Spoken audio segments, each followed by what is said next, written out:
여기가 우리 엄마 무덤이에요. 노인의 손에서 콧다발이 미끄러지며 눈빛이 얼어붙는다. 뭐라고, 내 엄마가 은주라고? 소녀의 눈매는 죽은 딸과 똑같이 닮아 있었다. 무덤 앞, 운명 같은 혈연의 진실이 드러난다. 감동은 나누면 더 커지죠. 이야기 전에 구독과 좋아요, 알림 설정까지 눌러주시면 매일 더 따뜻한 이야기로 찾아갈게요. 경기도 외곽 언덕 위에 자리한 낡은 공동묘지는 가을 안개에 쌓여 있었다. 비석들 사이로 스며드는 차가운 바람이 마른 나뭇잎을 흩날렸다. 최영만은 무거운 발걸음으로 익숙한 길을 따라 걸었다. 75세의 나이에도 허리는 곧게 펴져 있었지만 깊게 패인 주름 사이로 스며든 피로감은 감출 수 없었다. 영만의 손에는 국화 한 다발이 들려 있었다. 매주 같은 요일, 같은 시간에 사오는 꽃이었다. 꽃집 할머니는 이제 말하지 않아도 영만이 오면 국화를 준비해 두었다. 하얀 국화, 딸 은주가 생전에 가장 좋아했던 꽃이었다. 은주야, 아버지가 또 왔다. 영만은 작은 묘비 앞에 무릎을 꿇고 앉았다. 무릎이 땅에 닿는 순간 차가운 기운이 바지를 뚫고 스며들었다. 하지만 영만은 개의치 않았다. 딸 앞에서는 언제나 이렇게 앉았다. 서서 내려다보는 것이 예의에 어긋난다고 생각했다. 오늘은 날씨가 참 쌀쌀하구나. 너도 춥겠다. 두꺼운 이불을 가져다 덮어줄 수 없어서 미안해. 영만은 묘비를 닦기 시작했다. 지난주에 닦아뒀는데도 먼지가 다시 앉아 있었다. 손수건으로 정성스럽게 글자 하나하나를 닦았다. 사랑하는 딸 최은주라고 새겨진 글자가 선명해졌다. 무덤 주변의 잡초를 뽑기 시작했다. 거친 손으로 풀뿌리를 하나씩 뽑아냈다. 평생 공장에서 쇠붙이를 만지며 살아온 손이었다. 굳은 살이 두껍게 박여 있어 가시에 찔려도 아프지 않았다. 하지만 딸을 위해서는 늘 조심스러웠다. 꽃을 다룰 때도 무덤을 정리할 때도 마치 딸을 어르는 것처럼 부드럽게 손을 움직였다. 못다 한 말이 너무 많구나. 아버지가 너한테 해주지 못한 것들이 이렇게나 많은 줄 몰랐다. 영만의 목소리에는 깊은 후회가 스며 있었다. 딸을 키우면서 제대로 된 아버지 노릇을 하지 못했다는 생각이 들었다. 새벽 5시에 집을 나가 저녁 늦게 돌아오는 생활의 연속이었다. 은주가 학교에서 돌아와도 영만은 이미 공장으로 나간 뒤였다. 저녁에 집에 돌아와도 은주는 잠든 뒤였다. 어린 시절에 놀아주지 못해서 미안했다. 학교 운동회에도 한번 가보지 못했구나. 다른 아버지들은 다 와서 응원해 주는데 우리 은주는 혼자 달렸지. 영만은 딸의 어린 시절을 떠올렸다. 초등학교 운동회 날 은주가 아침 일찍 일어나 예쁜 옷을 입고 기다렸던 모습이 생각났다. 아버지가 올 거라고 기대에 차 있던 그 눈빛을. 하지만 영만은 공장에서 야근을 해야 했다.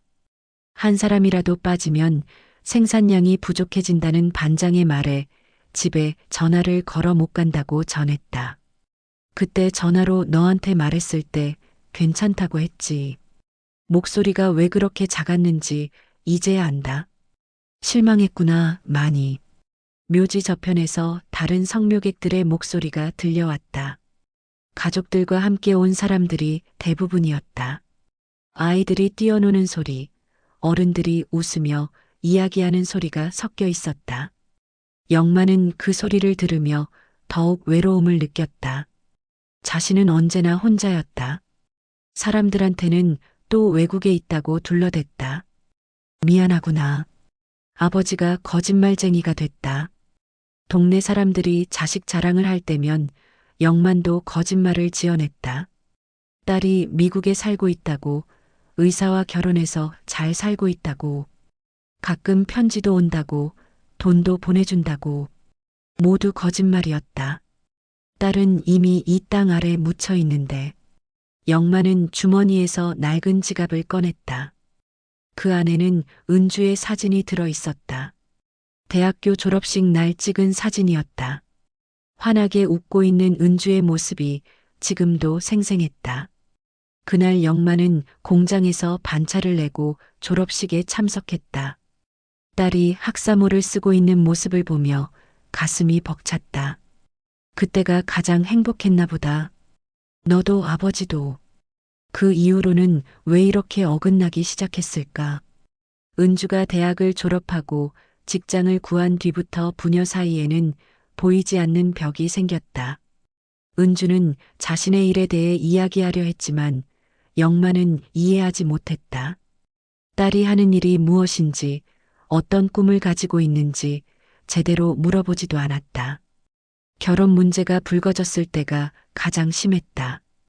은주가 어떤 남자와 만나고 있다고 했을 때 영만은 그 남자를 만나보지도 않고 반대했다. 집안도 모르고 하는 일도 불분명한 남자라는 이유였다. 은주는 아버지를 설득하려 했지만 영만은 고집을 꺾지 않았다. 마지막에 병원에서 한 말, 소민이를 부탁한다고 했지. 그때는 무슨 말인지 몰랐다. 누가 소민인지도. 영만은 딸의 마지막 순간을 떠올렸다. 병원 침대에 누워 가쁜 숨을 몰아쉬던 은주의 모습. 그때 은주가 마지막 힘을 다해 말했다. 아버지, 소민이를 부탁해. 영만은 무슨 말인지 이해할 수 없었다. 소민이가 누구인지, 왜 자신에게 부탁하는 건지 아직도 모르겠다. 소민이가 누군지, 내가 무슨 말을 하려던 건지. 해가 서쪽으로 기울어가고 있었다. 묘지에는 저녁 그림자가 길게 드리워졌다. 다른 성묘객들은 하나둘 자리를 떠나고 있었다. 영만도 일어설 시간이었다. 무릎을 짚고 천천히 몸을 일으켰다. 다리가 저려서 한동안 제자리에 서 있어야 했다. 다음 주에 또 올게. 그때까지 외롭지 말고. 영만은 묘비를 한 번 더 어루만졌다. 차가운 돌의 감촉이 손바닥에 전해졌다. 딸의 체온을 기억하는 손에는 이제 차가움만 남아 있었다. 늦가을 아침 안개가 짙게 깔린 공동묘지에는 평소와 다른 기운이 감돌았다. 최영만은 언제나처럼 국화한 다발을 들고 은주의 무덤을 향해 걸어갔다. 오늘따라 다리가 더 무거웠다. 어젯밤 잠을 제대로 이루지 못해서인지 몸이 천근만근이었다. 발걸음이 무덤 근처에 다다랐을 때 영만은 걸음을 멈췄다. 무덤 앞에 작은 그림자가 서 있었다. 처음에는 눈을 의심했다. 이른 아침 묘지에 아이가 혼자 있을 리 없다고 생각했다. 하지만 분명히 아이였다. 작고 말라 보이는 8살 정도의 소녀였다. 낡은 분홍색 잠바를 입고 있었는데 소매가 해져서 솜이 삐져나와 있었다. 운동화도 앞코가 터져 있었다. 아이는 무덤을 향해 고개를 숙인 채 서 있었다. 손에는 들국화 몇 송이를 꼭 쥐고 있었다. 영만은 당황스러웠다. 이 시간에 아이가 혼자 묘지에 있다는 것이 말이 되지 않았다. 혹시 길을 잃은 건 아닐까? 아니면 누군가와 함께 왔다가 떨어진 건 아닐까? 주변을 둘러봤지만 다른 사람은 보이지 않았다. 아가야, 여기서 뭐하고 있니? 영만이 조심스럽게 물었다. 아이를 놀라게 하고 싶지 않았다. 소녀는 천천히 고개를 들어 영만을 바라봤다. 그 순간 영만은 가슴이 철렁 내려앉는 것을 느꼈다. 아이의 눈매가 어딘가 낯익었다. 은주를 닮았다. 똑같은 큰 눈, 똑같은 눈썹 모양. 특히 눈가의 선이 은주와 판박이었다. 코끝도 은주와 같았다. 우연의 일치라고 하기에는 너무나 닮아 있었다. 여기가 우리 엄마 무덤이에요. 소녀가 떨리는 목소리로 말했다. 목소리도 작은 은주 같았다. 영만의 머릿속이 하얘졌다. 엄마 무덤이라고? 이 아이가 은주의 무덤을 엄마 무덤이라고 했다는 것은 무슨 의미인가? 뭐라고? 내 엄마가 은주라고? 영만의 목소리도 떨렸다. 심장이 미친 듯이 뛰기 시작했다. 소녀는 고개를 끄덕였다. 그러더니 품에 안고 있던 들국화를 무덤 앞에 조심스럽게 놓았다. 꽃을 놓는 손길이 매우 정성스러웠다. 엄마 이름이 최은주예요. 저는 김소민이에요. 김소민. 성이 다른 것으로 보아 아버지 성을 따른 것 같았다. 하지만 소민이라는 이름을 들은 순간 영만의 기억 속에서 무언가가 번개처럼 떠올랐다. 은주가 병원에서 마지막에 했던 말. 아버지, 소민이를 부탁해. 그때는 무슨 말인지 이해할 수 없었다. 은주가 누구를 말하는 건지, 왜 자신에게 부탁하는 건지 알 수 없었다. 은주는 그 말을 마지막으로 눈을 감았다. 바로 이 아이였다. 은주가 마지막까지 걱정했던 그 아이. 영만은 무릎이 꺾이는 것을 느꼈다.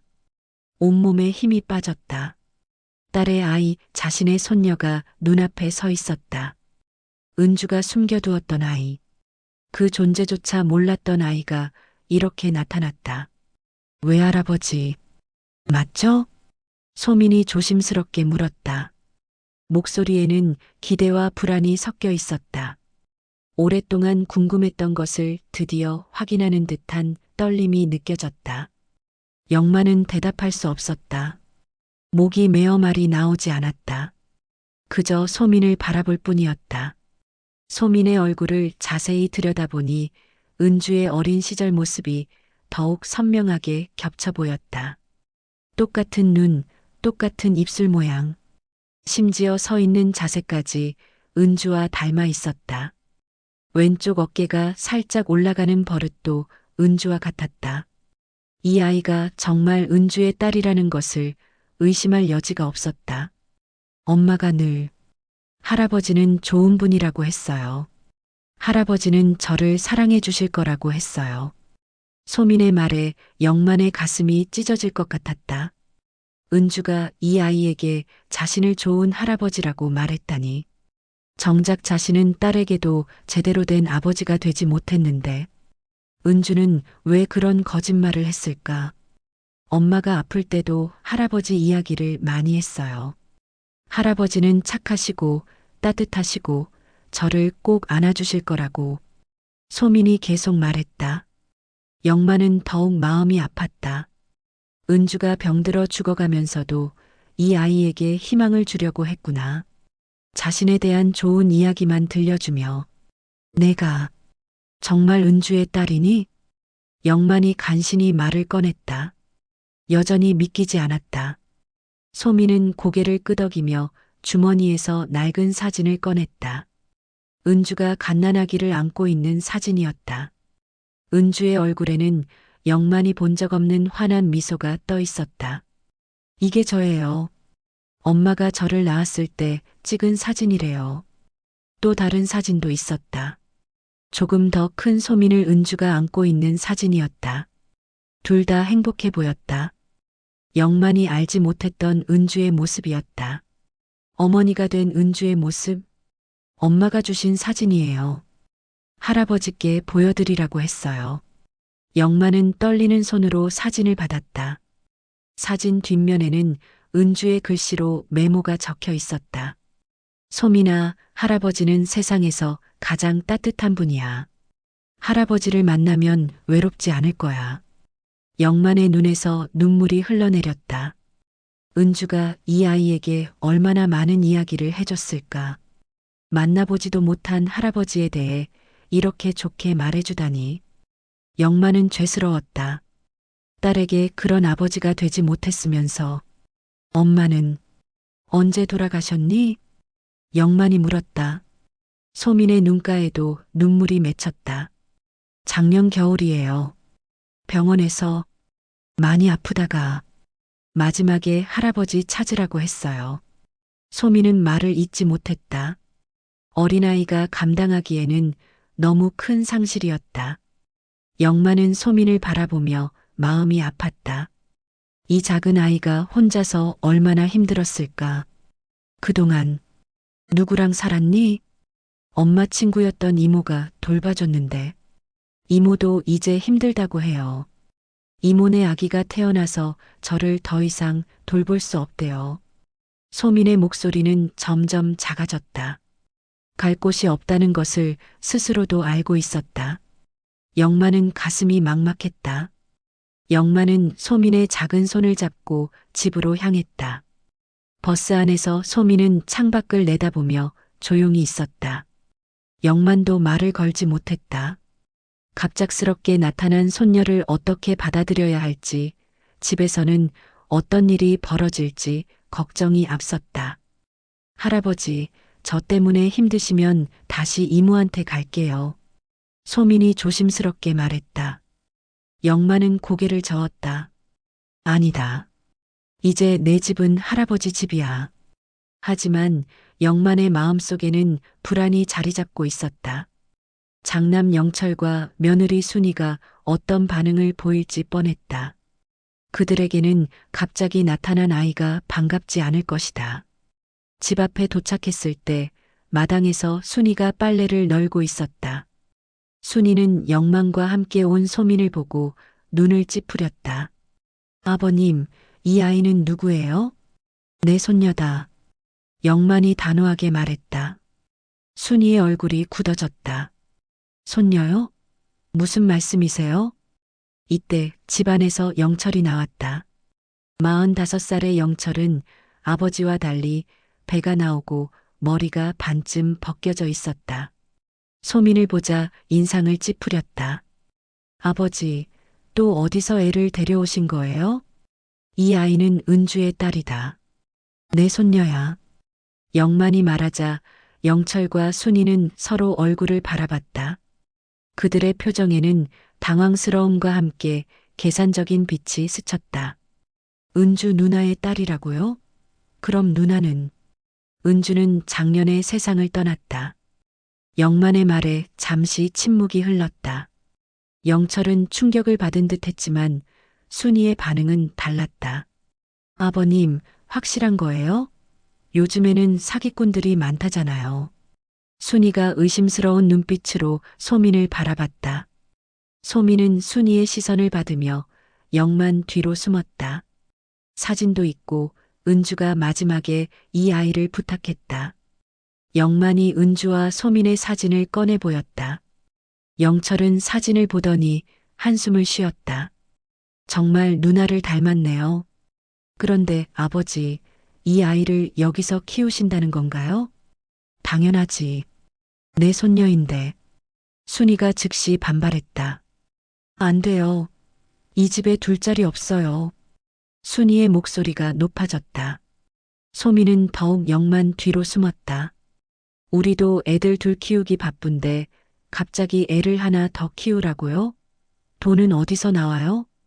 내가 키울 거야. 너희한테 피해 주지 않을 테니까. 피해를 안 준다고요? 밥값, 학비, 옷값 다 돈이잖아요. 아버님 연금으로 어떻게 감당하세요? 순이는 계속 반대했다. 영철도 아내 편을 들었다. 아버지, 순이 말이 맞아요. 갑자기 아이를 키우는 게 쉬운 일이 아니에요. 더구나 나이도 많으시고. 내 나이가 문제냐?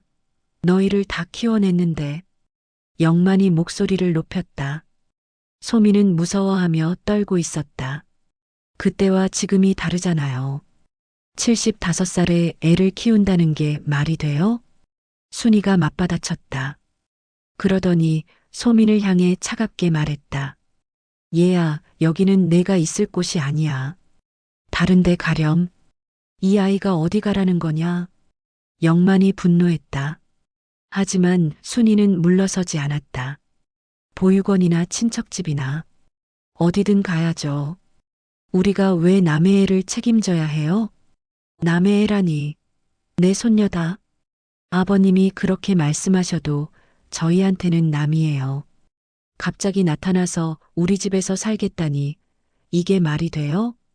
이때 소민이 작은 목소리로 말했다. 할아버지, 저 그냥 갈게요. 이모한테 다시 가서 부탁드릴게요. 소민의 말에 영만은 가슴이 찢어지는 것 같았다. 이 작은 아이가 이런 차가운 말들을 들어야 하다니. 안 된다. 넌 여기 있을 거야. 영만이 소민을 끌어안았다. 소민은 영만의 품에서 눈물을 흘렸다. 영철이 아버지와 소민을 보더니 한숨을 쉬었다. 아버지, 현실적으로 생각해 보세요. 이 아이를 키우려면 돈이 많이 들어요.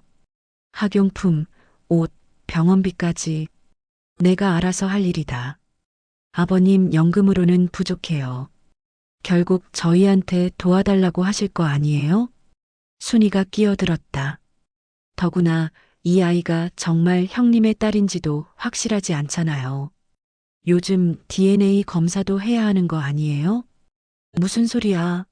사진도 있고 은주를 똑 닮았는데 사진은 조작할 수도 있고 닮은 건 우연일 수도 있어요.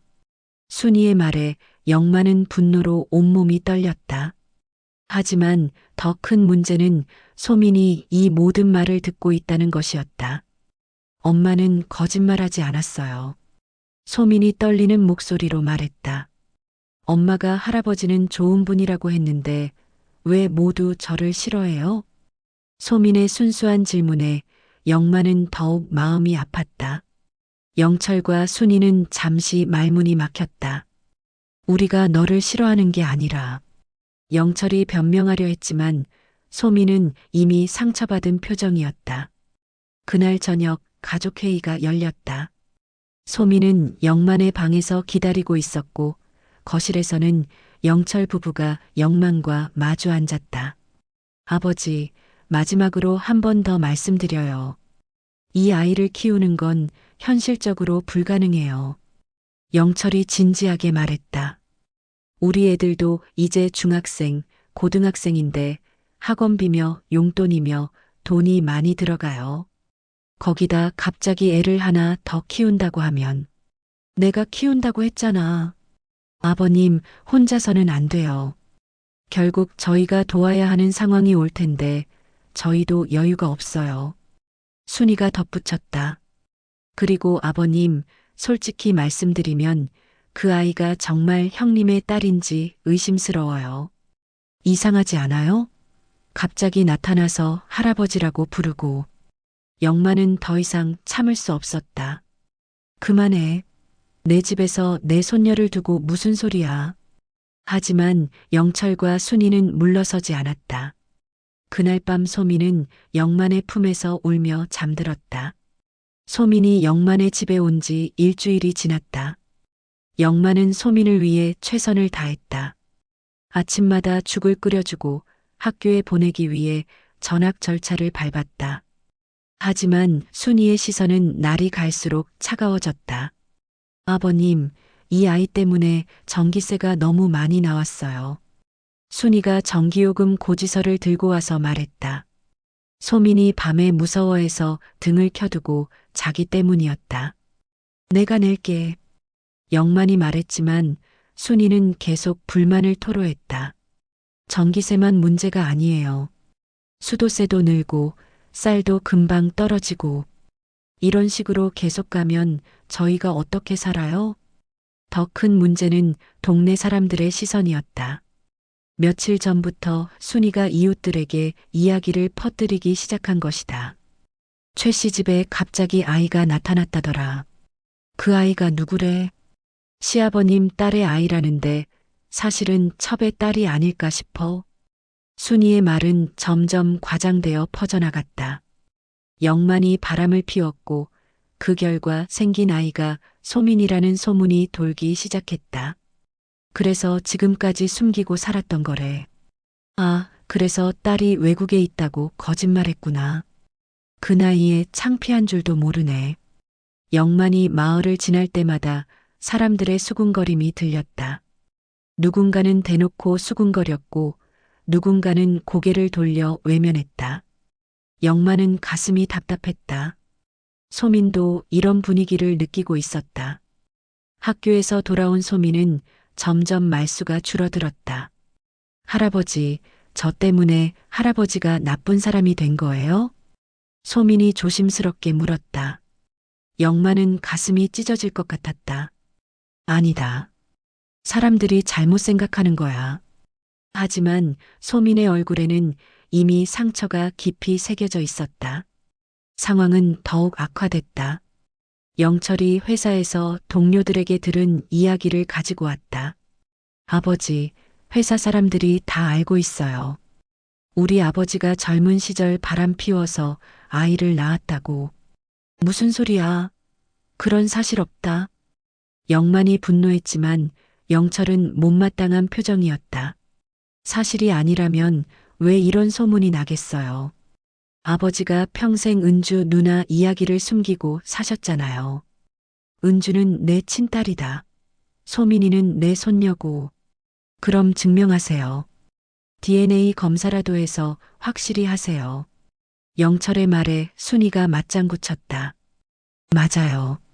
확실히 해야 해요. 그 아이가 정말 우리 가족인지. 영만은 분노로 온몸이 떨렸다. 하지만 더 큰 상처는 소민이 이 모든 대화를 듣고 있다는 것이었다. 저 검사 받을게요. 소민이 작은 목소리로 말했다. 할아버지가 힘드시면 저 정말 검사 받으러 갈게요. 소민의 말에 영만은 더욱 마음이 아팠다. 이 순수한 아이가 어른들의 계산과 의심 때문에 상처받고 있었다. 며칠 후 더 큰 사건이 터졌다.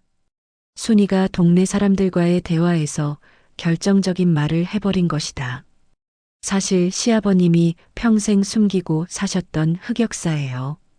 그 아이 아버지가 누군지도 모르잖아요. 이 말이 와전되어 마을 전체에 퍼졌다. 소민이 사생아이고 영만이 그 사실을 숨기고 살아왔다는 이야기였다. 최영만 씨가 젊은 시절에 그런 일이 있었구나. 그래서 딸을 숨기고 살았던 거네. 이제 와서 손녀까지 떠안고 사네. 영만이 외출할 때마다 사람들의 시선이 따가웠다. 평생을 성실하게 살아온 영만에게는 견디기 힘든 일이었다. 소민도 학교에서 힘든 시간을 보내고 있었다. 같은 반 아이들이 수군거렸다. 소민이는 할아버지가 바람 피워서 생긴 애래. 엄마가 누군지도 모른대. 그래서 갑자기 나타났구나. 소민은 화장실에서 혼자 울었다. 선생님도 상황을 파악하고 있었지만 어떻게 도와야 할지 몰랐다. 집에서도 상황은 나아지지 않았다. 영철은 아버지에게 최후 통첩을 했다. 아버지, 이제 그만하세요. 그 아이랑 인연을 끊으세요. 무슨 소리냐? 아니면 아버지 재산을 저희한테 미리 넘기세요. 그 아이가 나중에 재산 문제로 분쟁을 일으킬까봐 걱정돼요. 영철의 말에 영만은 충격을 받았다. 자식이 자신에게 이런 말을 하다니. 재산 때문에 그러는 거냐? 그런 게 아니라 확실히 해두자는 거예요. 그 아이가 정말 우리 가족인지도 의심스럽고. 순이가 끼어들었다. 아버님도 이제 연세가 많으시잖아요. 만약에 무슨 일이 생기면 그 아이가 재산을 요구할 수도 있어요. 소민이는 그런 아이가 아니야. 아버님은 그렇게 생각하셔도 나중에 커서는 어떨지 모르잖아요. 영만은 자식들의 이기심과 냉정함에 절망했다. 평생을 그들을 위해 살았는데 이제는 손녀까지 거부하고 있었다. 그날 밤 소민이 영만에게 조용히 말했다. 할아버지, 저 정말 갈게요. 할아버지도 힘드시고 다른 사람들도 저 때문에 힘들어해요. 소민의 눈에는 눈물이 고여 있었다. 하지만 더 이상 할아버지에게 부담을 주고 싶지 않다는 의지가 보였다. 나 때문에 할아버지가 나쁜 사람이 되는 건 싫어요. 엄마도 그걸 원하지 않을 거예요. 영만은 소민을 끌어안았다. 이 작은 아이가 어른들의 이기심 때문에 이런 결정을 내려야 하다니. 안 된다. 넌 내 손녀야. 어디도 가지 마. 하지만 소민의 마음은 이미 정해져 있었다. 다음 날 아침 소민은 작은 가방을 챙기고 집을 떠날 준비를 했다. 영만은 소민을 붙잡으려 했지만 소민은 고개를 저었다. 할아버지, 사랑해요. 하지만 이제 가야 해요. 한겨울 아침 눈이 내리기 시작했다. 소민은 눈길을 걸어 집을 떠났다. 영만은 창가에서 작아져가는 소민의 뒷모습을 바라보며 눈물을 흘렸다. 소민이 집을 떠난 지 사흘이 지났다. 영만은 밤낮으로 소민을 찾아 헤맸다. 동네 구석구석, 학교 주변, 심지어 은주의 무덤까지 모든 곳을 뒤졌지만 소민의 흔적을 찾을 수 없었다. 소민아, 어디 있니? 할아버지가 잘못했다. 영만은 빈 길거리를 향해 소리쳤다. 하지만 돌아오는 것은 차가운 겨울바람뿐이었다. 눈이 계속 내려 발자국마저 지워져 있었다. 집에 돌아와도 평화는 없었다. 영철과 순이는 오히려 안도의 표정을 짓고 있었다. 아버지, 잘된 일이에요. 이제 우리 집이 조용해졌잖아요. 순이가 태연하게 말했다. 영만은 분노로 온몸이 떨렸다. 잘된 일이라고?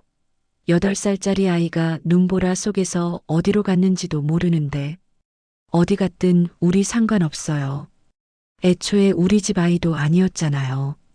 순이의 차가운 말에 영만은 주먹을 꽉 쥐었다. 어떻게 사람이 이렇게 매정할 수 있을까? 그 아이가 얼어 죽으면 어떻게 할 거야? 아버님, 너무 걱정하지 마세요. 요즘 아이들 영리해요. 알아서 갈 곳 찾을 거예요. 영철도 아내와 같은 생각이었다. 영만은 이들이 정말 자신의 자식인지 의심스러웠다.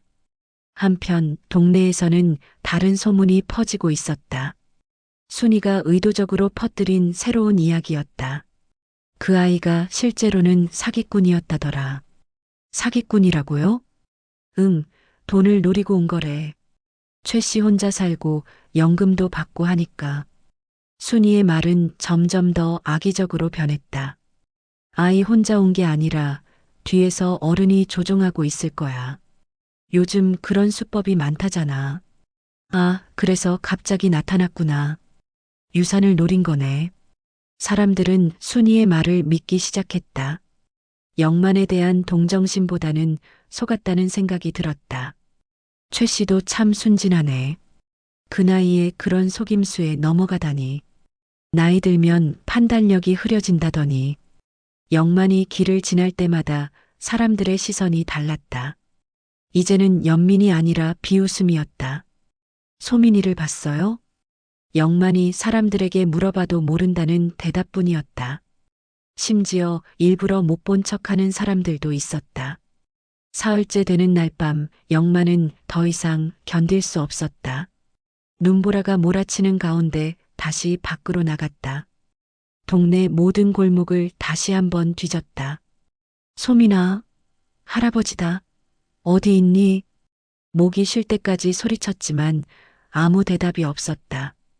버스 정류장, 공원 벤치, 상가 처마 밑까지 모든 곳을 확인했다. 새벽 2시가 넘어 지친 몸으로 집에 돌아왔을 때 순이가 잠옷 차림으로 나왔다. 아버님, 이제 그만 포기하세요. 그 아이는 진작에 어디론가 갔을 거예요. 포기하라고? 내가 어떻게 포기해? 아버님이 계속 이러시면 몸만 상하세요.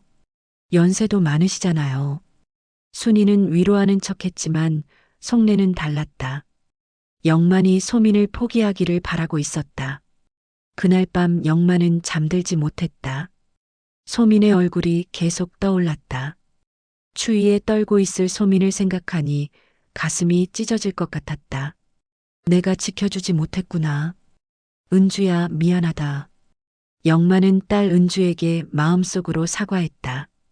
마지막 부탁을 지켜주지 못한 자신이 원망스러웠다. 나흘째 영만은 경찰서에 신고를 했다. 실종 신고를 하고 싶습니다. 누가 실종되셨나요? 제 손녀입니다. 8살 김소민이라는 아이인데. 경찰관은 영만의 이야기를 들더니 고개를 갸웃했다. 할아버지와 성이 다르네요? 호적 관계가 어떻게 되시나요? 아직 정식으로 등록하지는 못했는데. 그럼 법적으로는 가족이 아니시네요. 실종 신고는 가족만 할 수 있어요. 영만은 답답했다. 법적으로는 가족이 아니라니. 하지만 영만에게는 소중한 손녀였다. 그럼 어떻게 해야 합니까? 일단 아이의 법적 보호자가 누구인지 확인해 봐야겠네요. 경찰관의 말에 영만은 더욱 절망했다. 소민을 키워준 엄마 친구도 연락처를 모르는 상황이었다. 집으로 돌아오는 길에 영만은 마을 사람들의 수군거림을 또다시 들었다. 최 씨가 경찰서까지 갔다더라. 아직도 그 사기꾼 아이를 찾고 있나 봐. 참 어리석네. 그 나이에 그런 속임수에 넘어가다니. 영만은 주먹을 꽉 쥐었다. 사람들이 소민을 사기꾼이라고 부르는 것을 들을 수 없었다. 사기꾼이 아니야. 내 손녀라고. 영만이 소리쳤지만 사람들은 그저 불쌍한 노인 취급만 했다. 집에 도착하자 순이가 기다리고 있었다. 얼굴에는 못마땅한 표정이 가득했다. 아버님, 경찰서까지 가셨다면서요? 온 동네가 다 알고 있어요. 그래서 창피해서 어떻게 살아요? 동네 사람들이 뭐라고 생각하겠어요? 순이는 영만이 소민을 찾는 행동 자체를 부끄럽게 생각하고 있었다. 우리 체면도 생각해 주세요. 애들이 학교에서 무슨 소리를 들을지. 체면? 손녀를 잃어버렸는데 체면이 중요해? 그 애는 애초에 우리 손녀가 아니잖아요. 순이의 말에 영만은 더 이상 참을 수 없었다. 닥쳐. 내 집에서 나가. 아버님, 나가라고.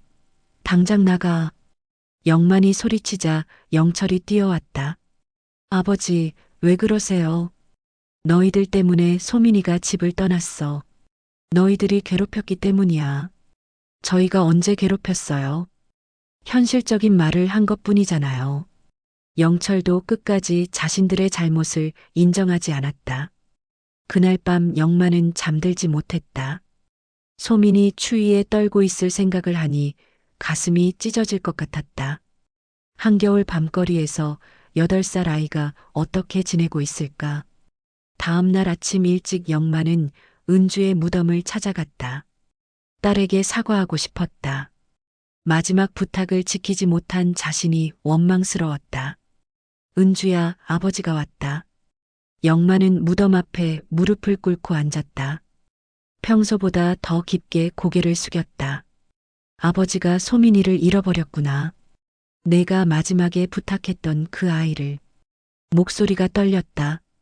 딸 앞에서도 이렇게 무력한 자신이 부끄러웠다. 못다 한 말이 너무 많은데 이제 어떻게 해야 할지 모르겠다. 바람이 불어와 마른 나뭇잎들이 흩날렸다. 영만은 무덤 주변을 정리하기 시작했다. 잡초를 뽑고 묘비를 닦으면서 계속 중얼거렸다. 아버지가 너한테 못해준 것들이 이렇게 많았구나. 어린 시절에 놀아주지도 못하고 학교 행사에도 참석 못하고 소민이한테도 똑같이 못해주고 있어. 아버지 자격이 없는 것 같다. 영만은 무덤 주변의 낙엽을 치우다가 뒤쪽 풀숲에서 이상한 것을 발견했다. 바람에 날린 비닐 조각이 풀에 걸려 있었는데 그 아래 흙이 다른 곳과 달리 조금 파여 있었다. 이게 뭐지? 영만은 조심스럽게 흙을 파보았다. 얕게 묻혀있던 작은 나무 상자가 나타났다. 오래된 과자 상자였는데 비닐 포장지로 단단히 쌓여 있었다. 은주가 묻어둔 건가? 영만은 떨리는 손으로 상자를 열었다. 안에는 은주의 일기장과 편지들, 그리고 봉투에 든 유언장이 들어 있었다. 이게 뭐야? 영만은 은주의 일기부터 펼쳐보았다. 첫 페이지에는 은주의 글씨로 이렇게 적혀 있었다. 아버지께 제가 말하지 못했던 진실들. 영만의 가슴이 두근거렸다. 은주가 숨겨둔 진실이 무엇일까? 아버지께서는 평생 저를 위해 고생하셨습니다. 제가 소민이를 혼자 키우면서 아버지의 마음을 이제야 알 것 같아요. 매일 새벽에 일어나 공장에 가시던 아버지의 뒷모습이 생각납니다. 저를 위해서였다는 걸 이제야 압니다. 영만의 눈에서 눈물이 흘러내렸다. 은주가 자신의 희생을 알고 있었다니. 일기를 계속 읽어보니 은주가 얼마나 아버지를 그리워했는지 알 수 있었다. 소민이가 태어났을 때 가장 먼저 아버지께 알려드리고 싶었습니다. 하지만 용기가 나지 않았어요. 아버지와 화해하고 싶었는데 어떻게 말을 꺼내야 할지 몰랐습니다. 소민이가 있다는 것을 말씀드리면 실망하실까봐 두려웠어요. 하지만 소민이는 아버지의 피를 받은 소중한 아이입니다. 이 아이에게는 아버지밖에 없어요. 영만은 일기를 읽으며 가슴이 터질 것 같았다. 은주가 이런 마음으로 살았다니. 자신은 딸의 마음을 전혀 몰랐다. 다른 편지들도 있었다. 소민에게 쓴 편지, 영만에게 쓴 편지들이 날짜 순으로 정리되어 있었다. 소민에게 쓴 편지에는 이렇게 적혀 있었다. 소민아, 엄마가 없어도 할아버지가 있으니까 괜찮아. 할아버지는 세상에서 가장 따뜻한 분이야. 할아버지는 엄마를 키우면서 많은 희생을 하셨어. 그런 할아버지니까 소민이도 잘 키워주실 거야. 할아버지를 믿고 의지해. 할아버지만큼 소민이를 사랑하는 사람은 없을 거야. 영만에게 쓴 편지는 더욱 간절했다. 아버지, 제가 먼저 떠나게 되면 소민이를 부탁드려요. 이 아이만은 외롭지 않게 해주세요. 소민이는 정말 착한 아이예요. 아버지를 닮아서 그런지 남을 먼저 생각하는 마음이 있어요. 아버지께서 저에게 해주셨던 사랑을 소민이에게도 주세요. 그것만이 제 소원입니다. 마지막에는 정식 유언장도 있었다. 공증은 받지 않았지만 은주의 진심이 담긴 글이었다. 최영만 아버지께서 김소민을 친손녀처럼 돌봐주시기를 간절히 부탁드립니다. 이 아이의 법적 후견인이 되어주세요. 소민이에게는 아버지밖에 없습니다. 부디 이 아이를 지켜주세요. 영만은 편지들을 읽으며 오열했다. 딸이 이렇게까지 자신을 믿고 있었는데 자신은 그 믿음을 저버릴 뻔했다. 은주야, 미안하다. 아버지가 내 마음을 이제야 알겠다. 영만은 편지를 가슴에 품고 결심을 굳혔다. 이제라도 제대로 된 아버지가 되어야 했다. 소민을 반드시 찾아서 지켜주겠다고. 목숨을 걸고라도 소민이를 찾겠다. 그리고 이번에는 절대 놓치지 않겠어. 영만은 은주의 일기와 유언장을 품에 안고 무덤을 떠났다. 이제 할 일이 명확해졌다. 영철과 순이에게 진실을 보여주고 소민을 되찾아와야 했다. 더 이상 물러설 수 없었다. 집으로 향하는 길에 영만은 마음을 다잡았다. 이번에는 달랐다. 은주의 진심이 담긴 증거가 있었고 무엇보다 소민을 지켜야 한다는 확고한 의지가 생겼다. 집 앞에 도착하자 영철과 순이가 마당에서 이야기를 나누고 있었다. 영만의 모습을 본 순이가 인상을 찌푸렸다. 아버님, 또 어디 다녀오셨어요? 그 사기꾼 아이 찾으러 다니신 거죠? 영만은 대답하지 않고 곧바로 집 안으로 들어갔다. 영철과 순이가 뒤따라 들어왔다. 아버지, 이제 그만 포기하세요. 그 아이는 진작에 어디론가 갔을 거예요. 영만이 거실에 앉자 영철과 순이도 마주 앉았다. 영만은 품에서 은주의 일기와 편지들을 꺼냈다. 이걸 읽어봐. 영만이 일기를 영철에게 건네주었다. 영철은 의아한 표정으로 받아들었다. 이게 뭐예요? 은주가 남긴 일기다. 그리고 유언장도 있어. 영철이 일기를 펼쳐보자 얼굴빛이 변했다. 은주의 글씨였다. 분명히 누나의 필체였다. 이게 정말 누나가 쓴 건가요? 그래. 무덤에 묻어뒀던 걸 내가 찾았어. 영철은 일기를 읽기 시작했다. 순이도 옆에서 들여다봤다. 아버지께서는 평생 저를 위해 고생하셨습니다. 영철의 목소리가 떨렸다. 누나가 아버지에 대해 이런 마음을 가지고 있었다니. 소민이는 아버지의 피를 받은 소중한 아이입니다. 이 아이에게는 아버지밖에 없어요. 순이가 일기를 빼앗아 보더니 얼굴이 굳어졌다. 이건 조작된 거 아니에요? 무슨 소리야? 은주 필체를 내가 모를 줄 아냐? 영만이 분노하며 소리쳤다. 그리고 유언장도 꺼내 보였다. 이것도 봐. 은주가 소민이를 나한테 맡긴다고 직접 쓴 유언장이야. 영철이 유언장을 읽어보니 더욱 충격을 받았다. 최영만 아버지께서 김소민을 친손녀처럼 돌봐주시기를 간절히 부탁드립니다. 소민이에게는 아버지밖에 없습니다. 부디 이 아이를 지켜주세요. 영철은 할 말을 잃었다. 이제야 진실을 알게 된 것이다. 누나가 정말 이런 마음이었다고요? 그래. 은주는 평생 나를 원망하지 않았어. 오히려 고마워했고 소민이를 나한테 맡기고 싶어 했어. 영만의 말에 영철은 죄책감이 밀려왔다. 누나의 마지막 부탁을 자신들이 거부한 것이었다. 하지만 순이는 여전히 못마땅한 표정이었다. 그렇다고 해도 우리가 왜 그 아이를 키워야 해요? 형님의 개인적인 부탁이잖아요. 영만은 순이를 날카롭게 쳐다봤다. 개인적인 부탁이라고? 내 손녀를 두고 무슨 소리야?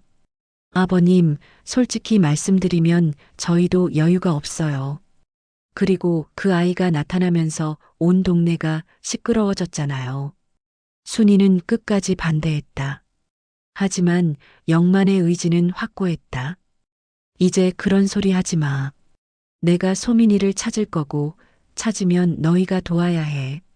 아버님, 아니면 너희들이 이 집에서 나가든지. 영만의 단호한 말에 순이는 당황했다. 영철도 아버지의 달라진 모습에 놀랐다. 아버지, 진정하세요. 진정하라고? 내 손녀가 눈보라 속에서 떨고 있는데 어떻게 진정해? 영만은 일어서서 외투를 입기 시작했다. 어디 가세요? 소민이 찾으러 간다. 온 동네 다 뒤져서라도 찾을 거야. 영철이 아버지를 말렸다. 아버지, 밤이에요. 내일 하세요. 하루라도 늦으면 소민이가 위험해져. 한겨울인데 아이가 밖에서 어떻게 견뎌. 영만의 절박함에 영철도 마음이 움직였다. 누나의 일기를 읽고 나니 소민에 대한 생각이 달라졌다. 그럼 제가 도와드릴게요. 정말이냐? 네. 같이 찾아봐요. 순이가 영철을 말렸다. 여보, 왜 그래요? 여보, 누나 유언장을 봤잖아. 우리가 도와야 해. 하지만 그만해. 이제부터 소민이는 우리 가족이야. 영철의 단호한 말에 순이는 더 이상 반박하지 못했다. 영만과 영철은 함께 밖으로 나갔다. 추운 겨울밤이었지만 두 사람은 소민을 찾기 위해 동네를 돌아다녔다. 소민아, 소민아, 할아버지가 찾으러 왔어. 두 사람의 목소리가 밤거리에 울려 퍼졌다. 몇 시간을 헤매도 소민은 보이지 않았다. 새벽 무렵 지친 두 사람이 집으로 돌아왔다. 내일 또 찾아봐요, 아버지. 영철의 말에 영만은 고개를 끄덕였다. 하지만 불안한 마음은 가시지 않았다. 그때 전화벨이 울렸다. 영만이 서둘러 받았다. 여보세요? 혹시 소민이라는 아이 찾으세요? 영만의 가슴이 뛰기 시작했다. 네. 어디서 보셨어요? 지하철역 대합실에 있어요. 아이가 많이 아파 보이는데. 영만과 영철은 급히 지하철역으로 달려갔다. 대합실 구석에서 소민을 발견했을 때 영만의 가슴이 찢어질 것 같았다. 소민은 추위에 떨며 웅크리고 있었다. 얼굴은 창백했고 열이 나는 것 같았다. 소민아. 영만이 소민을 끌어안았다. 소민의 몸은 얼음처럼 차갔다. 할아버지. 할아버지가 찾으러 오셨어요? 소민의 약한 목소리에 영만은 눈물을 흘렸다. 그럼 할아버지가 널 찾으러 온 거야. 이제 괜찮아. 영철도 소민을 보며 마음이 아팠다. 이 작은 아이가 이런 고생을 했다니. 소민아, 삼촌이야. 이제 집에 가자. 소민은 영철을 보고 놀랐다. 삼촌도 저를 찾으러 오신 거예요? 그래. 우리 모두 너를 기다리고 있었어. 소민의 눈에 눈물이 고였다. 자신을 버렸다고 생각했던 사람들이 찾으러 온 것이었다. 영만은 소민을 업고 일어섰다. 이제 집에 가자. 따뜻하게 해주고 맛있는 것도 해줄게. 정말요? 저 때문에 할아버지가 힘들지 않으실까요? 절대 아니야. 할아버지는 소민이와 함께 있을 때 가장 행복해. 영만과 영철은 소민을 데리고 집으로 향했다. 진실을 알게 된 이제 모든 것이 달라질 것이었다. 집으로 돌아온 소민은 며칠간 열병에 시달렸다. 영만은 밤낮으로 소민을 돌봤다. 찬물 수건으로 열을 식혀주고 죽을 끓여 먹였다. 영철도 병원에 데려가고 약을 사오는 등 도움을 주었다. 할아버지, 저 때문에 고생하시는 거 아니에요? 소민이 회복되면서 걱정스러운 표정으로 물었다. 영만은 소민의 머리를 쓰다듬었다. 무슨 소리야? 소민이가 아프면 할아버지도 아픈 거야. 그게 가족이야. 순이는 여전히 못마땅해 했지만 영철이 단호하게 말했다. 여보, 이제 그만해. 소민이는 우리 가족이야. 하지만 여보, 누나 유언장도 받잖아. 더 이상 반대하지 마. 순이는 할 수 없이 입을 다물었다. 하지만 마음속으로는 여전히 소민을 달갑게 여기지 않았다. 소민이 완전히 회복된 후 영만은 중요한 제안을 했다. 영철아, 가족회의를 하자. 가족회의요? 응. 소민이 문제를 확실히 정리하고 싶어. 그날 저녁 온 가족이 거실에 모였다. 영만이 먼저 입을 열었다. 오늘 이 자리는 소민이를 공식적으로 우리 가족으로 받아들이는 자리다. 영만은 은주의 일기와 유언장을 다시 꺼냈다. 이건 은주가 남긴 증거들이야. 소민이가 진짜 내 손녀라는 것과 은주가 이 아이를 나한테 맡겼다는 증거지. 영철이 고개를 끄덕였다. 아버지 말씀이 맞아요. 저도 이제 소민이를 진짜 조카로 생각할게요. 하지만 순이는 여전히 불만스러운 표정이었다. 아버님, 그렇다고 해도 현실적인 문제가 있잖아요. 돈도 문제고. 돈 걱정은 하지 마. 영만이 단호하게 말했다. 내 재산은 소민이 몫을 따로 정해둘 거야. 순이의 얼굴이 굳어졌다. 재산 문제였다. 아버님, 그건 너무. 왜? 내 손녀한테 줄 수 없다는 거냐? 영만의 날카로운 시선에 순이는 말문이 막혔다. 그게 아니라 갑자기 나타난 아이한테. 갑자기 나타났다고? 이 아이는 내 혈육이야. 영만이 목소리를 높였다. 그러자 소민이 무서워하며 영만 뒤로 숨었다. 할아버지, 저 때문에 싸우지 마세요. 소민의 말에 영만은 마음이 아팠다. 이 아이가 또다시 상처받고 있었다. 소민아, 이리 와봐. 영만이 소민을 불러 무릎에 앉혔다. 소민아, 할아버지가 말할게. 너는 이제 이 집의 진짜 가족이야. 누구도 너를 내보낼 수 없어. 정말이요? 정말이야. 할아버지가 약속해. 그때 영철이 용기를 내어 말했다. 소민아, 삼촌도 약속할게. 이제부터 너를 진짜 조카로 대할 거야. 소민의 얼굴에 희망의 빛이 떠올랐다. 삼촌, 정말이요? 정말이야. 그리고 미안해. 삼촌이 처음에 너한테 못되게 굴었지? 영철의 진심 어린 사과에 소민은 고개를 저었다. 괜찮아요, 삼촌.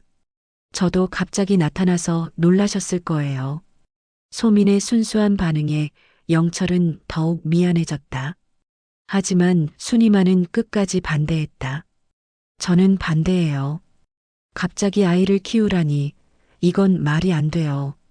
순이의 말에 영만은 더 이상 참을 수 없었다. 그럼 너희들이 나가든지 아니면 받아들이든지 둘 중 하나 선택해. 아버님, 내 집에서 내 손녀 두고 무슨 소리야. 더 이상 참지 않을 거야. 영만의 단호함에 순이도 더 이상 반박할 수 없었다. 며칠 후 영만은 소민과 함께 법무사 사무실을 찾았다. 소민의 법적 보호자가 되기 위한 절차를 밟기 위해서였다. 할아버지, 이제 정말 저를 키워주실 수 있어요? 그럼 법적으로도 할아버지가 내 보호자가 될 거야. 법무사가 설명해 주었다. 친권자 지정 신청을 하시면 됩니다. 어머니의 유언장도 있으니 어렵지 않을 거예요. 모든 절차가 끝나자 소민은 정식으로 영만의 법적 손녀가 되었다. 할아버지, 이제 진짜 가족이 됐어요. 소민이 기뻐하며 영만을 끌어안았다. 영만도 눈물을 흘렸다. 시간이 흘러 봄이 왔다. 소민은 새 학교에 적응했고 친구들도 사귀었다. 영만도 건강을 되찾았다. 어느 따뜻한 봄날, 영만과 소민은 함께 은주의 무덤을 찾았다. 손에는 은주가 좋아했던 하얀 국화를 들고 있었다. 엄마, 소민이가 왔어요. 소민이 무덤 앞에서 인사했다. 영만도 무릎을 꿇고 앉았다. 은주야, 아버지가 약속을 지켰어. 소민이를 잘 키우고 있어. 무덤 위로 따뜻한 바람이 불어왔다. 벚꽃 꽃잎들이 하늘에서 춤을 췄다. 할아버지, 엄마도 지금 보고 있을까요? 소민이 영만을 올려다보며 물었다. 그럼 분명 지켜보고 있지. 우리 소민이가 이렇게 잘 자라는 걸 보면서 기뻐하고 계실 거야. 엄마, 저 할아버지랑 행복하게 살고 있어요. 걱정하지 마세요. 소민의 순수한 말에 영만은 가슴이 뜨거워졌다. 성묘를 마치고 돌아가는 길에 영만과 소민은 장독대 앞에 앉았다. 따뜻한 봄 햇살을 받으며 함께 점심을 먹었다. 할아버지, 저 정말 행복해요. 할아버지도 소민이와 함께 있어서 행복해. 앞으로도 계속 함께 있을 거죠? 당연하지. 할아버지가 소민이를 끝까지 지켜줄 거야. 영만은 소민의 머리를 쓰다듬으며 마음속으로 은주에게 말했다. 은주야, 고마워. 소민이 덕분에 아버지가 진짜 행복을 찾았어. 저녁 무렵 영철이 가족들과 함께 찾아왔다. 순이도 함께였는데 예전과는 달리 소민에게 따뜻하게 대했다. 소민아, 숙모가 케이크 사왔어. 와, 정말요? 고마워요. 소민이 기뻐하며 뛰어갔다. 영만은 이 모든 변화가 꿈만 같았다. 아버지, 소민이가 우리 가족이 되어서 정말 다행이에요. 영철의 말에 영만은 흐뭇하게 웃었다. 그날 밤 소민은 영만의 품에서 잠들었다. 영만은 소민의 평화로운 잠자는 모습을 바라보며 생각했다. 무덤 앞에서 시작된 운명적인 만남이 이렇게 아름다운 가족의 이야기로 완성되었다. 영만은 더 이상 외롭지 않았다. 소민도 더 이상 버려진 아이가 아니었다. 두 사람은 서로에게 진정한 가족이 되었고 사랑이 무엇인지 깨달았다. 가족이란 혈연보다 마음으로 이어지는 것이라는 것을. 따뜻한 봄밤, 할아버지와 손녀는 행복한 꿈속으로 빠져들었다. 내일도 함께할 수 있다는 기쁨을 안고서 당신의 하루에 작은 감동이 되었다면 구독과 좋아요로 함께 걸어주세요. 다음 이야기도 따뜻하게 준비해 두겠습니다.